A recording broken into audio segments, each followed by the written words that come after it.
Imagine acordar às 3 da manhã com fome, no meio de uma cidade desconhecida, sem nenhuma loja aberta. No Japão, esse problema simplesmente não existe. Você desce a rua, caminha 30 segundos e encontra uma máquina vendendo ramen quente, cerveja gelada, guarda-chuvas e flores frescas. Eu prometo, até o final deste vídeo você vai entender por que o Japão se tornou o país mais viciado em máquinas de venda do mundo e o que isso revela sobre uma cultura inteira.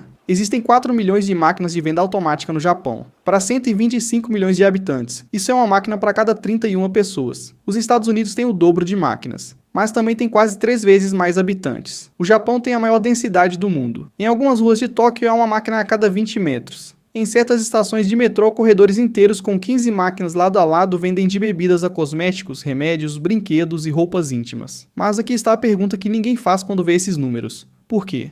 Porque um único país desenvolveu uma obsessão tão profunda por máquinas que no resto do mundo existem apenas em corredores de escritório. O que aconteceu no Japão que não aconteceu em nenhum outro lugar da Terra? A resposta não tem nada a ver com tecnologia. Tem tudo a ver com cultura, trauma histórico e uma forma muito específica de enxergar o tempo e a confiança. Para entender as máquinas de venda japonesas, você precisa voltar a 1945. O Japão saiu da Segunda Guerra Mundial completamente destruído.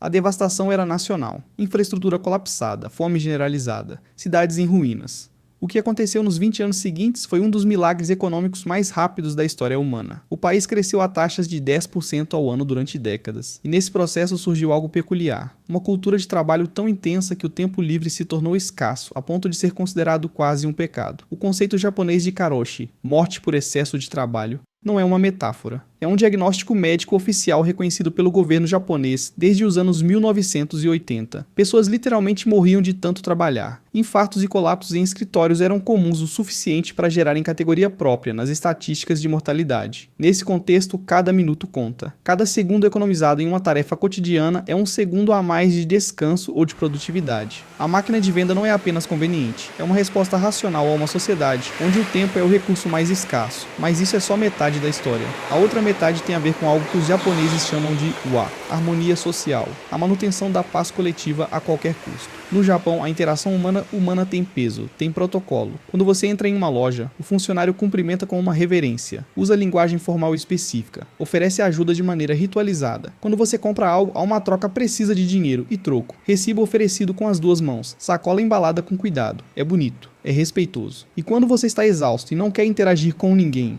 é a última coisa que você precisa. A máquina de venda elimina o atrito social. Não há cumprimento obrigatório. Não há linguagem formal a se lembrar. Não há necessidade de contato visual. Você insere o dinheiro, pressiona o botão, pega o produto, vai embora. Em uma cultura onde cada interação social tem protocolo e peso, a possibilidade de não interagir é, paradoxalmente, um alívio profundo. Isso explica algo que desconcerta os visitantes estrangeiros. Máquinas de venda japonesas em locais completamente isolados, no meio de trilhas de montanha, em vilas com 200 habitantes, em estradas rurais onde o próximo ser humano está a quilômetros. Alguém abastece essas máquinas, alguém as mantém, e são lucrativas o suficiente para continuar existindo, porque o japonês que passa por aquela estrada às 11 da noite prefere a máquina acordar o dono da única loja da vila. A primeira máquina de venda do Japão foi instalada em 1888, vendendo selos dos correios. Mas o boom real começou nos anos 1960, e o produto que explodiu o mercado não foi refrigerante, foi chá. Hoje o catálogo do que as máquinas japonesas vendem parece saído de uma ficção científica. Bebidas, claro, mas não apenas refrigerantes. Cervejas, saquê, uísque japonês, chá verde quente, café enlatado, sopas de miso líquidas, água de coco, bebidas com sabores que não existem fora do Japão.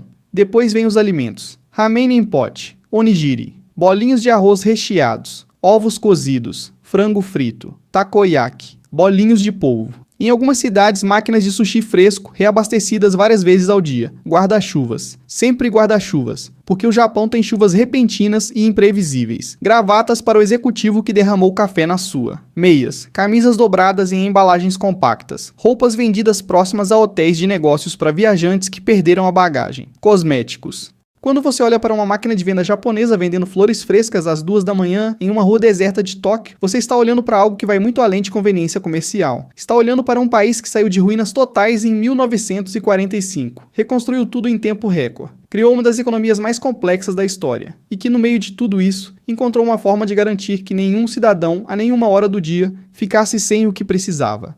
4 milhões de máquinas. Uma para cada 31 pessoas. É muita coisa para uma garrafa de chá às 3 da manhã. Mas talvez não seja sobre o chá.